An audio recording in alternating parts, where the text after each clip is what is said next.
Hello viewers, আসসালামু আলাইকুম। Welcome to my channel. আজ আমি আপনাদের সঙ্গে শেয়ার করব করলার একটা খুবই মজাদার রেসিপি। যেভাবে করলা বানালে একটু তেতো লাগবে না।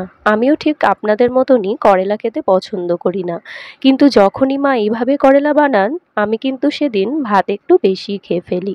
প্রথমেই আমি বাজার থেকে মাঝারি সাইজের করলা কিনে নিয়ে এসেছি। এরপর এই করলাগুলোকে ছিলে নিয়েছি। ছিলা হয়ে গেলে করলার মাঝ বরাবর আমি ছুরি দিয়ে এরকমভাবে কেটে নিচ্ছি। কেটে নিয়ে করলার ভেতর থেকে করলার যে বীজগুলো আছে সেগুলো সমস্ত কিছু আমি বের করে নিচ্ছি। ঠিক এইভাবে সমস্ত করলা থেকে আমি বীজগুলো বের করে নিচ্ছি।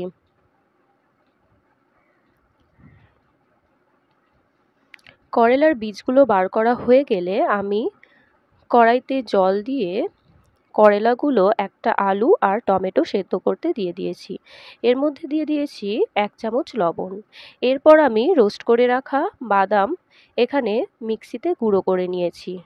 আর সেই সেদ্ধ করে রাখা টমেটোটাও পেস্ট করে নিয়েছি। সেদ্ধ করে রাখা আলুটাও হাত দিয়ে ভালো করে মেখে নিয়েছি। এরপর কড়াইতে সর্ষের তেল গরম করে 1 চামচ কাঁচা জিরে দিয়ে একটু হালকা নাড়াচাড়া করে নিয়ে এরপর দিয়ে দিয়েছি দুটো মিডিয়াম সাইজের পেঁয়াজ কুচি।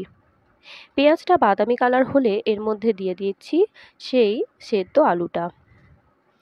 হালকা নাড়াচাড়া করে নিয়ে আমি দিয়ে দিয়েছি টমেটো পেস্টটা। এইভাবে করলা রান্না করলে কিন্তু করলার যে তেতো ভাবটা একদমই চলে যায়। আপনারা অবশ্যই একবার বাড়িতে ট্রাই করে দেখবেন, খেতে খুবই সুন্দর হবে। টমেটোর পেস্টটা দেওয়ার পর আমি এবার একটু নাড়াচাড়া করে নিয়ে এক এক করে সমস্ত মশলাগুলো দিয়ে দিচ্ছি। এখানে আমি দিয়ে দিচ্ছি লবণ, লঙ্কা গুঁড়ো, হলুদ গুঁড়ো, জিরে গুঁড়ো আর ধনে গুঁড়ো। মশলাটাকে খুব ভালো করে কষিয়ে নিতে হবে। মশলাটা যখন ভাজা ভাজা হয়ে যাবে এর উপর থেকে ছড়িয়ে দিচ্ছি আমি আগে থেকে গুঁড়ো করে রাখা বাদামটা।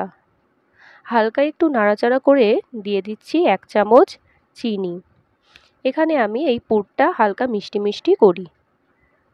পুরটা তৈরি হয়ে গেলে করলার ভেতরে এইভাবেই ঠিক পুরটা ভরে নিয়ে সর্ষের তেলে ভেজে নিতে হবে। তাহলেই রেডি হয়ে যাবে করলার এই মজাদার রেসিপিটা। আর আমার রান্না যদি আপনাদের ভালো লাগে চ্যানেলটা সাবস্ক্রাইব করার অনুরোধ রইল।